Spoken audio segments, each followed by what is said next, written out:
bags, only got $20 in my pocket. I'm hunting, looking for a come up. This is fucking awesome. Assalamualaikum warahmatullahi wabarakatuh. Baiklah, di sini saya akan menjelaskan tentang artifisial dan transplantasi terumbu karang. Nah, yang dimana ada macam-macam terumbu karang. Yang pertama ada terumbu karang tepi, yang kedua terumbu karang penghalang, yang ketiga terumbu karang cincin atau tol. Nah, yang dimana mempunyai kegunaan yang pertama sebagai sumber makanan, yang kedua bahan obat-obatan, yang ketiga objek wisata bahari, yang keempat ornamental dan akuarium ikan laut, yang kelima bahan bangunan, yang keenam penahan gelombang. Selanjutnya ada kondisi terumbu karang di Indonesia. Jadi, di Indonesia memiliki beberapa persen kerusakan yang dialami terumbu karang. Yang pertama itu ada rusak berat sekitar 42%, ada juga rusak sekitar 29%, ada juga baik sekitar 23%, dan sangat baik ada sekitar 7%. Selanjutnya ada penyebab kerusakan terumbu karang. Ada dua, yang pertama ada alami dan antropogenik. Nah, yang dimana alami ini biasanya penyebabnya diantaranya biologis, yang dimana predator bintang laut. Yang kedua fisika, yang dimana kenaikan suhu. Yang ketiga kimiawi, yang dimana sedimen dan zat larut dalam air. Yang terus kemudian antropogenik, yang dimana yang pertama itu penambangan karang, yang kedua penangkapan ikan dengan bom atau racun, yang ketiga itu pencemaran. Selanjutnya adalah mitigasi dan rehabilitasi, yang dimana menjadi terbagi tiga, diantaranya habitat buatan, yang merupakan struktur atau kerangka yang sengaja dipasangkan ke dalam laut yang ditujukan sebagai tempat berlindung dan habitat bagi organisme laut seperti rumpon, sebagai juga perlindungan pantai. Nah, yang kedua ada transplantasi, yang merupakan pancokokan atau pemotongan karang dari koloni induk untuk ditumbuhkan kembali pada lokasi karang yang mengalami kerusakan. Yang ketiga ada kombinasi habitat buatan dan transplantasi. Karang merupakan kombinasi terumbu buatan dan transplantasi. Selanjutnya ada tujuan, yang ada beberapa. Yang pertama, mengonsentrasikan organisme ikan untuk penangkapan yang lebih efisien. Yang kedua ada melindungi juvenil dan daerah asuhan dari alat tangkap yang merusak. Yang ketiga, yang dimana menciptakan lingkungan hayati kaya nutrien. Yang keempat, membatasi operasi penangkapan ikan oleh nelayan bermodal besar. Yang kelima, meredam gelombang dan mengurangi laju erosi pantai. Yang keenam, mengonsentrasikan energi gelombang. Selanjutnya ada mitigasi, yang dimana terbagi menjadi dua. Yang pertama reproduksi seksual, yang kedua reproduksi aseksual atau atau biasanya sudah aplikatif. Nah, yang dimana ada beberapa contoh yang bisa saya contohkan, seperti siklus hidup karang. Nah, yang pertama itu dia melepaskan telur dan sperma. Habis itu dia menjadi benjolan telur dan sperma. Habis itu menjadi pembuahan, lalu menjadi planula. Habis itu menuju penyelesaian, yang dimana menjadi polip. Polip setelah itu pembelahan sel dan perkecambangan polip. Habis itu menjadi koloni karang muda. Nah, yang contoh kedua ada konstruksi bola karang di nova. Yang ketiga ada contoh penyebaran bola karang. Selanjutnya adalah metode stick, yang dimana terbagi menjadi tiga. Yang pertama itu biorak, yang kedua fragmen disisipkan di batu atau substrat keras, yang ketiga fragmen ditebar pada perairan yang cocok dan sebagainya. Jadi, jika tidak tersedia substrat, maka yang pertama itu penyediaan substrat yang sesuai untuk perkembangan terumbu karang melalui beberapa metode, antara lain yang pertama itu biorok, refbal, terus itu terumbu karang, yang dimana substrat buatan dapat dicat dengan bahan kimia untuk menarik larva, masih eksperimental. Sebagai contoh ada beberapa contoh yang bisa saya tampilkan di berikut ini.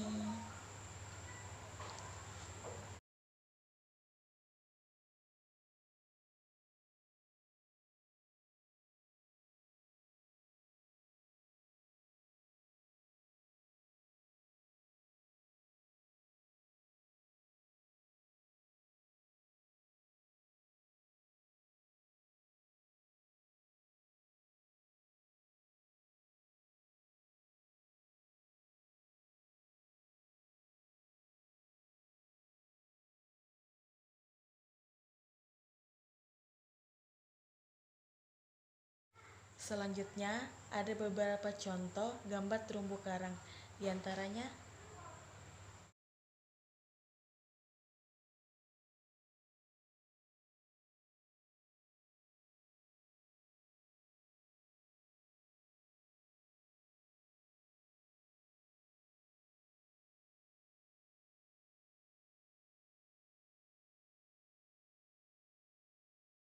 Halo, perkenalkan nama saya Siti Ruhana, NPM 1740102017.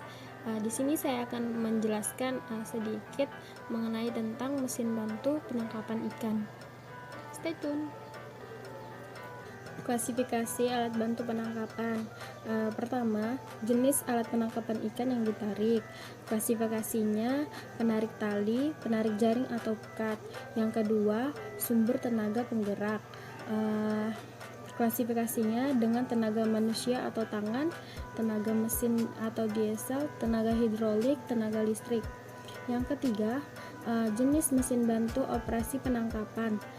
Klasifikasi winch, power block, net hauler, land hauler, speed jigging, land drill. Pertama, pengertian atau definisi. Mesin bantu operasi penangkapan ikan adalah mesin alat yang berfungsi untuk membantu, mempermudah, memperingan, dan mempercepat proses pengoperasian alat penangkapan ikan secara mekanis di atas kapal ikan. Yang kedua, mesin bantu operasi penangkapan ikan pada umumnya hanya digunakan untuk membantu tenaga manusia di dalam proses penarikan atau pengangkatan alat penangkapan ikan, dan umumnya mesin bantu penangkap ikan dipasang di atas geladak kapal ikan. Ketiga, tenaga mekanis yang dihasilkan pada umumnya bisa berupa putaran yang diperoleh dari 4 sumber tenaga penggerak. Di antaranya, pertama, tenaga manusia, kedua tenaga otomotif, ketiga tenaga listrik, yang keempat tenaga hidrolik. Yang kedua, mesin bantu operasi penangkapan berdasarkan fungsi kerja. 1. Winch. Winch merupakan mesin bantu yang digunakan untuk menarik tali helah selambar atau biasa disebut dengan war rope. Winch ini dibedakan menjadi 4. Yang pertama, trawl winch, untuk menarik tali helah pada alat tangkap ukat tarik trawl. Kedua, Pursen line winch, digunakan untuk menarik tali kerut pada alat tangkap Pursen. Yang ketiga, winch drum atau net drum, digunakan untuk menarik jaring insang atau gill net dengan digulung langsung pada drum penggulung. Keempat, line drum, digunakan untuk menggulung tali utama pada alat tangkap longline atau mainline. Kedua, power block. Power block ini merupakan mesin bantu yang digunakan untuk menarik jaring tali pukat cincin atau pursen atau jaring insang pada gill net. Yang ketiga, net hauler. Net hauler ini merupakan mesin bantu yang digunakan untuk menarik jaring insang atau gill net. Yang keempat, land hauler. Land hauler ini merupakan mesin bantu yang digunakan untuk menarik tali utama, rawai tuna, rawai dasar, dan tali pancing tangan, serta menarik tali bubu atau tali bubu berangkai atau yang tunggal. Yang kelima, capstan. Capstan ini merupakan mesin bantu yang digunakan untuk menarik tali selambar atau warp rope pada alat tangkap cantrang, menarik tali kerut atau pursen line atau purse line pada alat tangkap pukat cincin mini pursen, dan menarik tali selambar pada alat tangkap jaring insect atau gill net. Yang keenam, squid jigging. Squid jigging ini merupakan mesin bantu yang digunakan untuk menarik tali pancing cumi-cumi. Ketujuh, kelos penggulung atau line drill. Ini merupakan mesin yang digunakan untuk menarik tali pancing pada pancing ulur dan pada pancing karang. Yang ketiga, mesin bantu operasi penangkapan berdasarkan sumber tenaga penggerak. Pertama, tenaga manusia atau tenaga manual. Jenis mesin bantu operasi penangkapan ini hanya digunakan pada kapal penangkapan ikan yang berukuran kecil atau skala tradisional. Yang kedua, tenaga mesin atau diesel. Jadi mesin bantu ini umumnya bukan hasil produksi dari pabrikan, melainkan dari hasil modifikasi dari masyarakat atau nelayan dengan mengubah sistem penggeraknya dengan diesel. Yang ketiga, tenaga listrik. Jenis mesin bantu operasi penangkapan dengan sistem penggerak tenaga listrik ini mempunyai tenaga putaran yang diperoleh dari putaran motor listrik. Jenis motor listrik yang digunakan untuk menggerakkan mesin bantu operasi penangkapan ada dua. Yang pertama, motor listrik arus bolak-balik atau motor listrik AC. Motor listrik 3 fase ini untuk motor-motor listrik besar yang berdaya di atas dari 5 PK. Yang kedua, motor listrik 1 fase.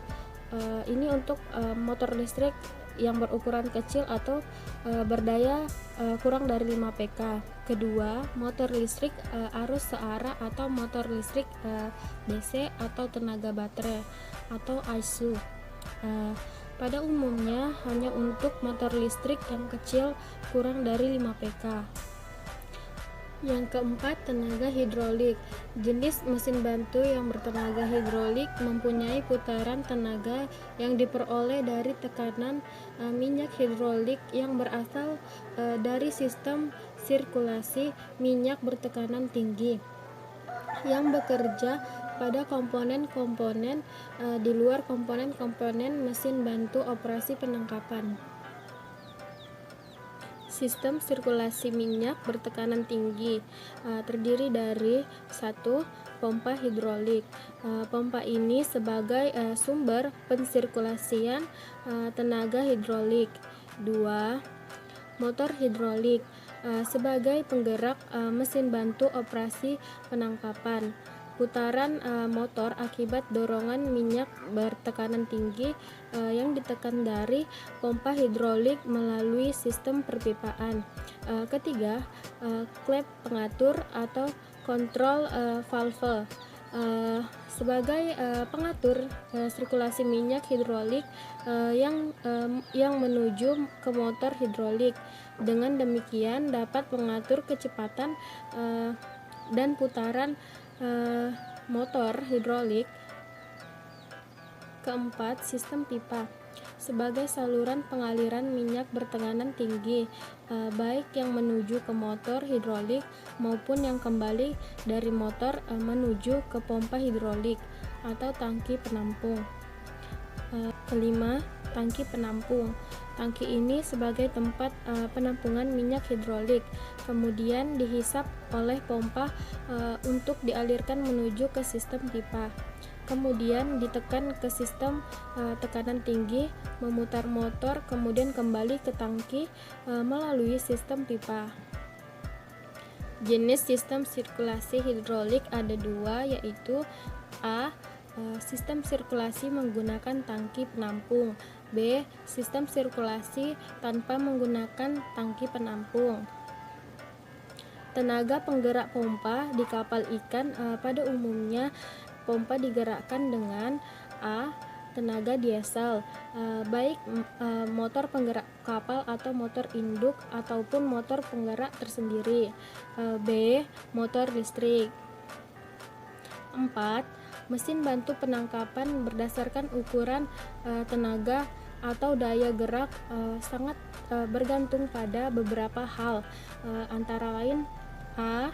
Ukuran besarnya kapal ikan di mana mesin bantu penangkapan terpasang. B. ukuran besarnya alat penangkapan ikan yang dioperasikan dengan mesin bantu penangkapan. C. Jenis alat penangkapan ikan yang digunakan pada unit penangkapan ikan. 5. Mesin bantu penangkapan berdasarkan kombinasi fungsi kerja, sumber tenaga penggerak dan daya penggerak. Pada umumnya, jenis mesin bantu penangkapan yang berada di atas kapal penangkap ikan sangat beragam, antara lain A. Winch. Berdasarkan fungsi kerja, mesin bantu winch ini digunakan untuk A. Menarik tali hela atau selambar atau biasa disebut dengan warp rope pada alat tangkap pukat tarik atau trawl atau biasa disebut dengan trawl winch. B. Menarik tali kerut atau tali kolor atau biasa disebut dengan purse line pada alat tangkap pursein atau pukat cincin atau pursein winch. C.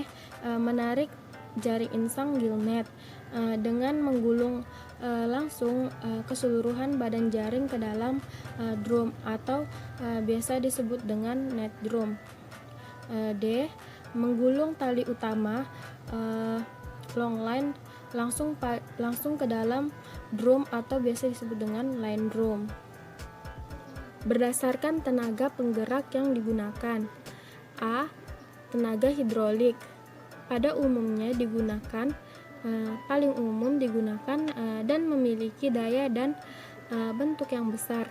Pada umumnya dipasang pada kapal-kapal ikan skala industri. B. Tenaga listrik. Winch keperluan khusus seperti cargo winch. Nah, ini untuk mengangkat barang atau ikan dari dan ke palka. Ring winch ini untuk mengatur posisi rig atau tiang kapal pada ring trawl dan mengatur tiang power block pada purse winch. Test net winch ini hanya untuk mengoperasikan tes net pada trawl. Fang winch ini untuk menarik kantong atau jaring pencidu ikan atau scope net pada alat tangkap pursein. C. Tenaga manusia. Winch atau penggulung atau kelos penarik alat tangkap jenis ini sudah sangat langka digunakan, yaitu hanya untuk alat-alat tangkap tradisional atau kadang untuk menarik jangkar kapal. Seperti yang telah saya jelaskan di awal, winch dibedakan menjadi beberapa. Yang pertama bisa dilihat pada gambar. Ini merupakan winch kecil atau biasa disebut dengan line drum. Nah, untuk ini fungsinya untuk menggulung tali utama mainland pada alat tangkap long line bertenaga hidrolik. Nah, drum ini bisa dilepas dengan mudah saat gulungan tali ini telah penuh untuk diganti dengan drum atau penggulung yang baru. Dan yang kedua bisa dilihat pada gambar ada trawl winch. Nah, trawl winch ini digunakan untuk menarik tali hela atau selembaran atau biasa disebut dengan warp rope. Nah, biasanya ini berupa tali baja atau wire rope pada alat tangkap trawl dengan susunan konstruksinya yang terdiri dari dua buah drum terpasang paralel untuk menggulung atau menarik tali selembar kanan dan kiri dari kedua ujung sayap pukat tarik atau trawl yang diletakkan secara hidrolik. Berikutnya ada pursein winch. Nah, dengan susunan konstruksi yang sama tetapi berfungsi untuk menarik kedua ujung tali kolor atau force line dari pukat cincin secara serentak atau bersama-sama dengan dua drum bertenaga hidrolik. Nah, yang terakhir ada winch penarik jaring insang atau gillnet. Biasanya disebut dengan net drum. Nah, di mana pada jaring ini digulung langsung dengan menggunakan drum penggulung bertenaga hidrolik. B. Power block. Berdasarkan fungsi kerja, mesin bantu power block ini digunakan untuk menarik jaring pursein dan gillnet yang sebagian besar bertenaga hidrolik serta memiliki daya gerak yang besar. Power block ini berukuran kecil dan memiliki daya gerak kecil selain bertenaga hidrolik. Ada pula yang menggunakan tenaga listrik. Power block bertenaga mesin diesel hampir tidak ada, kecuali hasil rekayasa sendiri pada kapal ikan bukan skala industri. Nah, di sini bisa dilihat contoh dari power block. Yang pertama itu ada hydraulic power block. Nah, power block bertenaga hidrolik ini terpasang di geladak belakang kapal pada alat penangkapan pursein. Nah, bisa dilihat ya sendiri gambarnya. Nah, yang kedua di sini ada electric power block. Nah, power block ini bertenaga listrik. Biasanya kekuatan tenaga listrik ini atau daya geraknya ini lebih kecil dari yang bertenaga hidrolik tadi, seperti yang pertama tadi. Yang terakhir di sini ada pengoperasian power block lock. Nah, penarikan jaring ini dilakukan pada penarikan jaring alat tangkap pursein dengan menggunakan power block.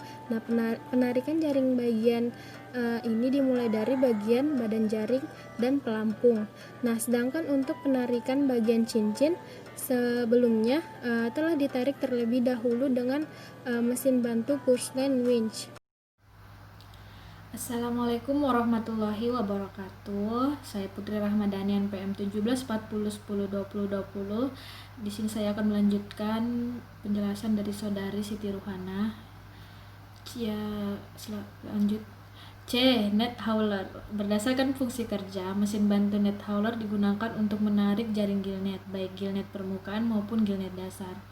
Nah, tenaga penggeraknya itu yang pertama net hauler tenaga hidrolik, banyak terdapat pada kapal penangkap ikan berskala komersial. Net hauler dengan tenaga penggerak listrik dan tenaga diesel portable yang biasanya memiliki daya gerak lebih kecil. Yang ketiga, net hauler yang digerakkan dengan tenaga manusia untuk kapal ikan berukuran kecil. Hydraulic net hauler penarik jaring gillnet bertenaga hidrolik ini dipasang pada posisi lambung kanan kapal. Cara pengoperasian hanya dengan menarik jaring gillnet melalui drum berbentuk konikal dan jaring insang tidak langsung digulung langsung ke dalam ground penggulung, melainkan bagian jaring yang sudah ditarik di belakang net hauler kemudian diatur untuk persiapan penurunan jaring atau setting kembali. Hydraulic net dan line hauler sebelah kanan. Diesel net hauler atau rekayasa. Net hauler dengan tenaga diesel disambung gardan atau perekayasaan. Diesel net hauler dengan tenaga diesel portable untuk menaring jaring gillnet kecil. Selanjutnya yang D, line hauler. Berdasarkan fungsi kerja mesin bantu line hauler digunakan untuk menarik tali utama rawai tuna, rawai dasar dan tali pancing tangan, serta dapat pula untuk menarik tali bubu berangkai ataupun tali bubu tunggal. Tenaga penggeraknya pada umumnya menggunakan tenaga listrik dengan motor listrik 3 pas, atau ada pula yang menggunakan tenaga penggerak dengan hidrolis. Kedua tenaga penggerak ini hanya digunakan pada kapal longline skala komersial. Yang kedua, line hauler dengan tenaga penggerak mesin diesel ataupun tenaga tangan manusia bisa dijumpai pada kapal nelayan yang berukuran kecil. Electric line hauler atau AC, line hauler listrik besar dengan motor listrik 3 pas. Electric line hauler atau DC, line hauler listrik kecil dengan motor listrik DC atau AC. Hydraulic line hauler tenaga hidrolik berukuran kecil. Yang E, capstan. Berdasarkan fungsi kerja mesin bantu capstan digunakan untuk beragam keperluan penarikan, antara lain untuk menarik tali tarik utama atau warp rope pada alat tangkap cantrang, untuk menarik tali kerut atau kolor pada pursein, menarik tali selambar pada alat tangkap gillnet. Tenaga penggeraknya pada umumnya kapal nelayan di Indonesia menggunakan tenaga mesin diesel. Sebagian besar mesin bantu capstan langsung dihubungkan dengan mesin induk atau motor induk atau mesin utama penggerak kapal. Dengan sistem penyambungan atau transmisi menggunakan gardan mobil sebagai transmisi perantara disebut dengan capstan gardan. Kapstan mini Pursein. Pengoperasian kapstan bertenaga diesel disambung dengan gardan dan dihubungkan langsung dengan mesin kapal untuk menarik tali kotlor alat tangkap mini Pursein. Selanjutnya, kapstan gillnet. Pengoperasian kapstan bertenaga diesel portable untuk menarik tali selambar gillnet. Kemudian gillnet ditarik dengan tangan dan dibantu dengan kapstan. Kapstan Pursein. Kapstan bertenaga hidrolik pada kapal Pursein sebagai mesin bantu penarik tali kantong dan tali kolor.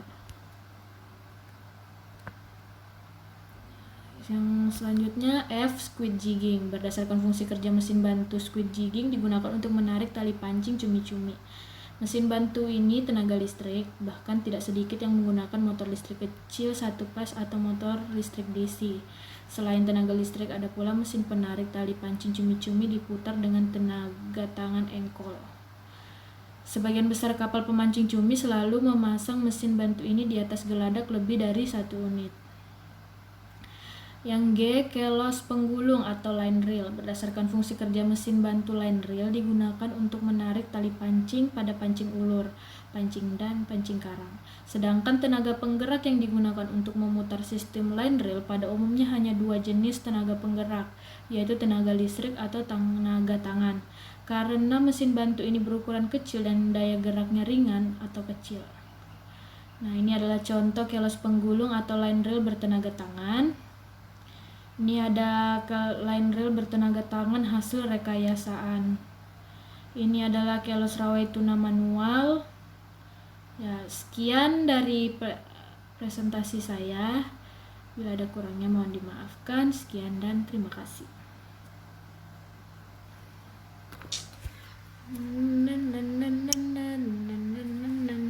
Assalamualaikum warahmatullahi wabarakatuh. Sebelumnya, perkenalkan nama saya Muhammad Rasman. Di sini saya akan menjelaskan materi mengenai electric fishing. Baik, langsung saja. Electric fishing adalah alat bantu penangkapan ikan yang bertujuan untuk mengumpulkan atau melumpuhkan ikan pada area tertentu, sehingga mudah ditangkap dengan alat penangkapan. Alat bantu mengumpulkan ikan yang menggunakan gelombang listrik yang dipancarkan dari katode ke anode. Selanjutnya, kemampuan loncat atau mengalirnya gelombang listrik ini tergantung pada voltage. Tegangan ini akan menentukan power yang dihasilkan oleh suatu sumber energi listrik, di mana nantinya akan menentukan intensitas dan frekuensi gelombang elektrik. Selanjutnya, hubungan antara tingkah laku ikan dengan arus listrik. Yang pertama, pengiriman signal oleh ikan untuk mengenali lingkungannya atau orientasi memiliki faktor penting yang mempengaruhi, yaitu keadaan lingkungan, ekologi, dan karakteristik populasi baik antara individu dalam satu populasi maupun antar populasi. Yang kedua, sinyal alami yang dipancarkan ikan untuk berkomunikasi didasarkan oleh rangsangan yang dapat mengaktifkan jaringan antara ikan-ikan dengan makanannya, ikan dengan predatornya, dan sinyal untuk mengenali lingkungan dari rangsangan lingkungan terjadi karena adanya perubahan fisik yang dapat mengaktifkan tingkah laku ikan. Yang ketiga, sinyal yang dikeluarkan ikan terbagi menjadi 2 tipe, yaitu primer dan sekunder. Sinyal primer ialah sinyal yang dikirim dengan tujuan agar diterima organ tertentu. Sedangkan sinyal sekunder adalah sinyal yang dikirim secara spontan akibat adanya reaksi dari lingkungan. Dan yang keempat, arus lemah hanya dapat mempengaruhi ikan, yaitu mengikuti arus listrik elektrotaksis yang dipancarkan, tetapi jika arus ditingkatkan besarnya frekuensi dan potensial listrik, maka ikan akan mengalami elektronarkosis dan hilang kesadaran saat bergerak mendekat dan berdekatan dengan anoda. Yang kelima, dari arus searah dapat terbentuk pulsa dan bentuk kotak atau rectangular pulsar, atau dari arus berpulsa yang terbentuk dari sumber energi listrik kondenser, dan terbentuk dari arus listrik bolak-balik yang memiliki bentuk sinusoid. Selanjutnya, gelombang listrik. Nah, di sini slide selanjutnya terdapat gelombang listrik terlihat pada gambar di slide ini. Selanjutnya, kondisi akibat arus listrik ada 3, yaitu elektronarkosis, yaitu dengan kondisi di mana ikan berenang mengikuti arus kemudian menjadi lemas dan pingsan. galvanonarkosis, yaitu kondisi di mana ikan tidak lagi bergerak akibat dari otot ikan yang menjadi terlalu tegang di bawah pengaruh arus yang dipancarkan berpusat dan konstan. Tetanus merupakan keadaan di mana otot menjadi kaku akibat rangsangan arus listrik. Selanjutnya, tingkah laku ikan pada medan listrik arus searah. Respon ikan terhadap peningkatan tegangan 20-80 mV/cm1 atau kerapatan arus membuat ikan yang berada pada wilayah efektif elektroda bergerak merespon dan menghadap kutub positif atau katoda. Reaksi berikutnya adalah gerakan renang yang tidak beraturan tetapi tetap menuju katoda pada wilayah bertegangan 120 mV/cm1. Dan yang ketiga, peningkatan tegangan 150 mV/cm1 membuat pergerakan tubuh zigzag makin besar. Tingkah laku ikan ini merupakan gaya paksaan terhadap arah gerak renang ikan, forced swimming, dan bukan anodic galvanotaxis. Pada wilayah dengan tegangan yang lebih tinggi lagi 340 mV/cm1 di mana arus dengan tegangan sebesar ini akan menghasilkan reaksi tetanus ketika ikan menghadap kutub negatif anoda.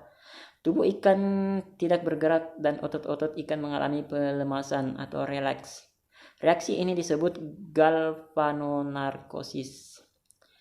Pada wilayah 800 mV/cm1 ikan dari kondisi galvanonarkosis mulai bergerak lagi dengan tujuan yang tidak jelas yang merupakan tindakan kedua pergerakan renang menuju kutub positif yang disebut pseudo-force swimming. Ketika ikan berada pada wilayah ini, ikan sulit untuk melarikan diri dari arah elektroda positif. Pada wilayah bertegangan 1000 mV/cm1 terjadi reaksi anodic tetanus of muscular organ di mana terjadi kerusakan sistem saraf dari otak menuju otot sehingga tidak terdapat koordinasi karena adanya hambatan transmisi sinyal akibat arus listrik. 7. Ketika ikan menghadap kutub negatif, tingkah laku ikan akan berubah karena adanya sifat polar aliran listrik dan kejutan pada sistem saraf. Peningkatan tegangan akan menghasilkan dua reaksi utama yaitu facilitated swimming cathodic galvanotaxis, yaitu pergerakan tidak terarah ikan dan ikan bergerak cepat dengan gerakan tubuh naik turun menjauh dari kutub positif. Ketika tegangan meningkat, ikan bergerak sendiri menghadap anoda.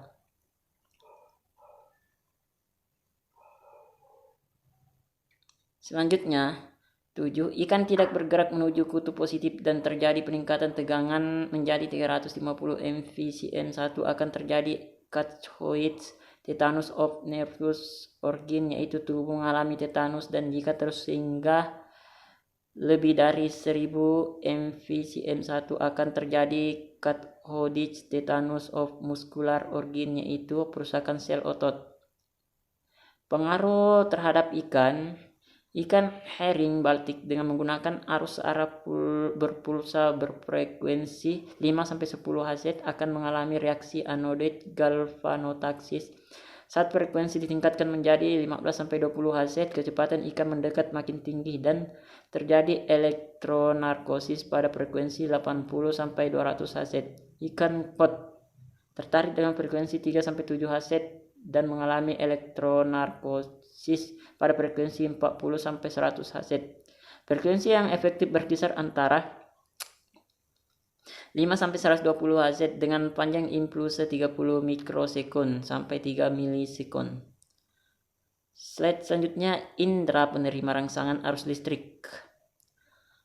Yang pertama, ikan seperti pula manusia dapat menerima rangsangan berupa suara, cahaya, bau, perubahan lingkungan, dan listrik. Rangsangan tersebut dapat diterima oleh organ penerima rangsangan yang dimiliki ikan. Dan yang kedua, salah satu organ yang dimiliki ikan adalah garis tubuh, lateral line atau line lateralis. Dapat dilihat pada gambar berikut. Fungsi line lateralis adalah sebagai organ penerima rangsangan getar atau gelombang dan perubahan lingkungan baik kondisi fisik, kimia, dan tekanan. Nah, ini dia berikut gambar linea lateralis oleh Harder tahun 1975. Komponen dari mechanoreceptif atau neuromas, lihat gambar, merupakan sel-sel berbentuk rambut yang berfungsi mengubah energi mekanik menjadi energi listrik syaraf dan akan meneruskan sinyal dari penerima rangsang atau reseptor menuju otak ikan. Frekuensi sinyal dari jaringan syaraf dapat meningkatkan atau menurunkan tergantung dari lingkungan dan akan menimbulkan reaksi yang diperlukan. Berikut contoh yang telah saya jelaskan di atas, yaitu gambar neuromas oleh Harder pada tahun 1975. Selanjutnya, adaptasi ikan untuk merasakan secara spesifik perubahan listrik adalah bagian dari neuromas yang disebut ampullae of Lorenzini yang bertindak sebagai elektroreseptor. Nah, berikut ini gambar yang dijelaskan tadi, itu oleh Herder 1975.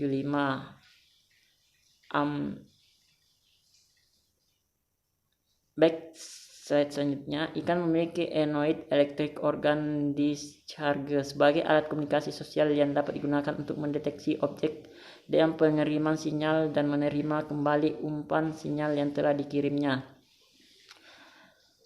Selanjutnya, organ sensor listrik tersebar sepanjang tubuh ikan. Organ sensor ini dapat mendeteksi dan mengetahui secara spesifik perubahan kecil potensial listrik dan mengetahui bentuk objek dengan mengidentifikasinya untuk mengetahui bentuk, ukuran, lokasi, dan sinyal listrik ikan. L atau elektrosensory lateral line lobe menerima sinyal, mendeteksi garis medan listrik yang tidak terbaca, dan transdermal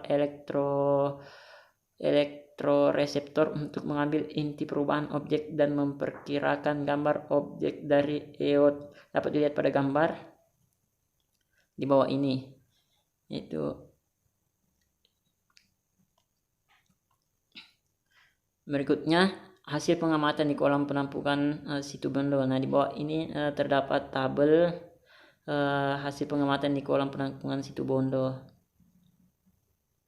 Terdapat jenis arus listrik, besar tegangan, reaksi tingkah laku ikan, yaitu reaksi terhadap elektroda, posisi, dan kemudian ada waktunya. Dan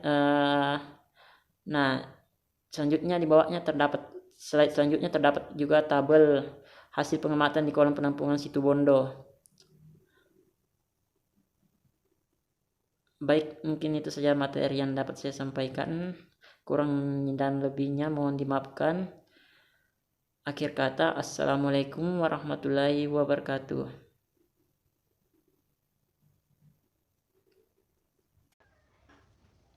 Assalamualaikum warahmatullahi wabarakatuh. Baiklah, di sini saya akan menjelaskan materi mengenai lampu celup dalam air atau yang biasa disingkat dengan lacuda. Lacuda ini merupakan alat bantu penangkapan yang sifatnya itu memancarkan cahaya berguna untuk menarik perhatian ikan yang memiliki sifat fototaksis. Jadi penggunaan alat bantu penangkapan ini biasanya digunakan oleh nelayan yang beroperasi di malam hari. Nelayan tersebut bisa jadi nelayan pursen. Jadi nelayan pursen ini menggunakan lampu atraktor yang dipasang di atas permukaan laut dengan kekuatan 15.000 watt sampai dengan 35.000 watt. Lampu atraktornya ini ditempatkan 3 sampai 4 meter di atas permukaan air laut. Cahaya yang ditimbulkan tersebut akan menimbulkan kecemburuan sosial bagi nelayan skala kecil yang pada akhirnya dapat memicu konflik sosial. Namun sebenarnya lampu atraktor yang dipasang di permukaan laut pada kenyataannya itu kurang efektif karena berkas cahayanya sebagian besar akan terpantul oleh lapisan permukaan laut. Selanjutnya yaitu jenis lampu atraktor. Jadi lampu atraktor ini ada 3. Yang pertama itu lampu atraktor yang dipasang di atas permukaan laut. Bentuk kerangkanya kotak dengan ukuran 25 x 17 x 15 cm. Reflektornya merupakan lembaran stainless steel dengan kaca pelindung 25 dikali 15 cm dengan ketebalan 10 cm. Jenis lampu yang digunakan yaitu halogen dengan kekuatan 500 watt terdiri dari 6 buah dan kekuatan 1000 watt terdiri dari 2 buah. Penempatan lampu atraktor berada di atas kapal 3-4 meter di atas permukaan laut. Selanjutnya yaitu lampu atraktor di permukaan laut. Bentuk kerangkanya berupa kotak ukuran 60 dikali 40 dikali 30 cm, reflektor lembaran stainless steel, ukuran kaca pelindung 60 dikali 30 cm dengan ketebalan 10 cm. Jenis lampu yang digunakan yaitu merkuri dengan kekuatan 250 watt terdiri dari 2 buah, dan lampu halogen dengan kekuatan 500 watt terdiri dari 2 buah. Penempatan lampu atraktor ini berada di permukaan laut. Lampunya ini masuk ke dalam kolom perairan sekitar 0-20 cm. Yang ketiga yaitu lampu atraktor di bawah permukaan laut atau lampu celup dalam air. Bentuk kerangkanya tanpa kotak pelindung, reflektornya tanpa reflektor, tanpa kaca pelindung. Jenis lampu yang digunakan yaitu bolam pijar 500 watt. Penempatan lampunya berada 3-7 meter di bawah permukaan laut. Jadi ini gambaran lampu yang berada di atas permukaan laut. Jadi posisi lampunya ini berderet di atas sisi lambung kapal dengan jumlah 12 sampai dengan 18 buah lampu dengan kekuatan 400 sampai dengan 500 watt. Ini merupakan gambaran rancangan lampu di permukaan air. Selanjutnya ini gambaran rancangan lampu celup dalam air. Ini merupakan tampak depan dari lacuda dan skema kabelnya. Yang di atas merupakan tampak atas dari lampu lacuda. Yang di bawah ini merupakan tampak bawahnya. Selanjutnya yaitu pengukuran luminasi. Luminasi ini merupakan fluks cahaya yang jatuh pada suatu bidang atau permukaan. Jadi pengukuran luminasi pada lampu atraktor dipasang 3 meter di atas permukaan laut. Grafiknya dapat dilihat seperti gambar ini. Jadi penempatan lampu atraktornya ini berada di atas sisi lambung kapal. Setelah menembus permukaan air, terjadi penurunan nilai luminasi cahaya mencapai kurang lebih 66 sampai 81%. Itu untuk lampu ukuran 3000 watt, dan untuk lampu ukuran 500 watt penurunan luminasi cahayanya itu mencapai kurang lebih 90%. Penurunan cahaya ini disebabkan oleh berkas cahaya yang terpantul kembali oleh lapisan permukaan air dan yang sebagian itu terserap oleh partikel-partikel air.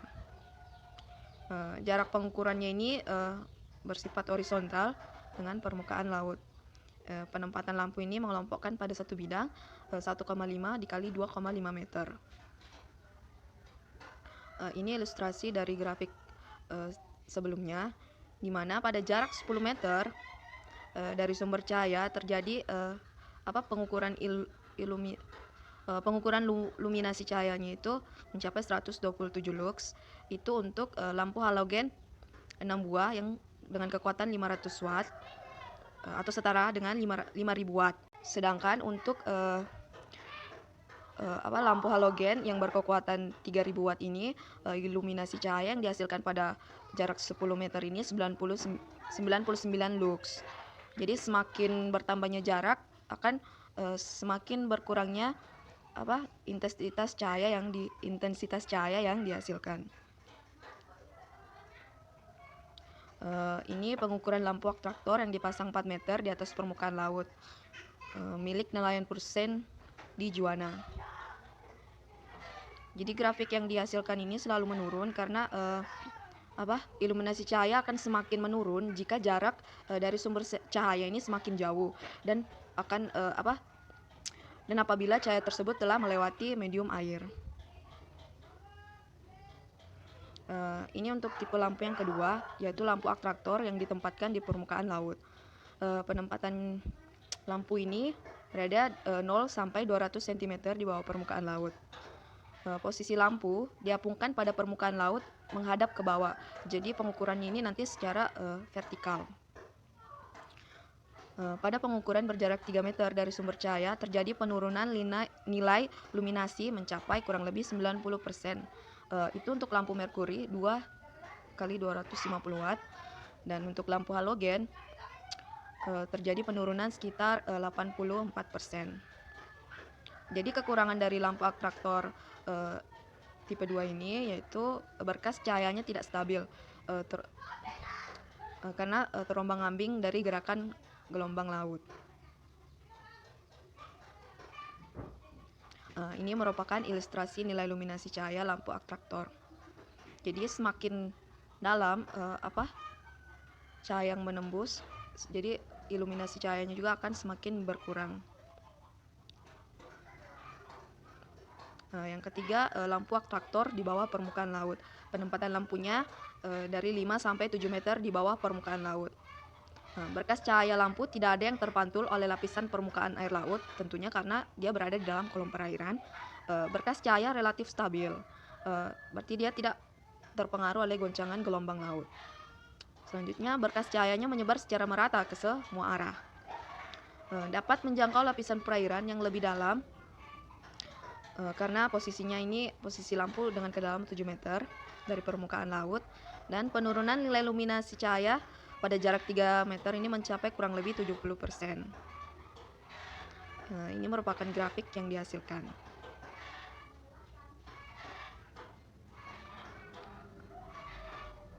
Ini merupakan ilustrasinya dari grafik yang tadi. Selanjutnya itu hasil kaji terap. Hasil kaji terap. Hasil uji terap lampu bawah air pada pengoperasian bagan perahu di perairan Demak. Jadi dilakukan selama 7 malam.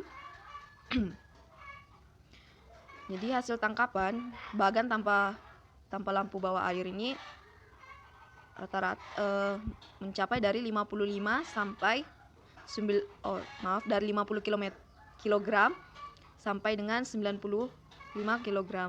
Itu tanpa lampu, tanpa lacuda. Nah, ketika menggunakan lampu bawah air, hasil tangkapan ikan ini meningkat dari 155 kg itu bisa mencapai dari 110 kg itu bisa mencapai 220 kg. Yang kedua yaitu hasil uji terap lampu bawah air pada pengoperasian Pursen dari kapal muat Mina Samudra yang berpangkalan di Juwana.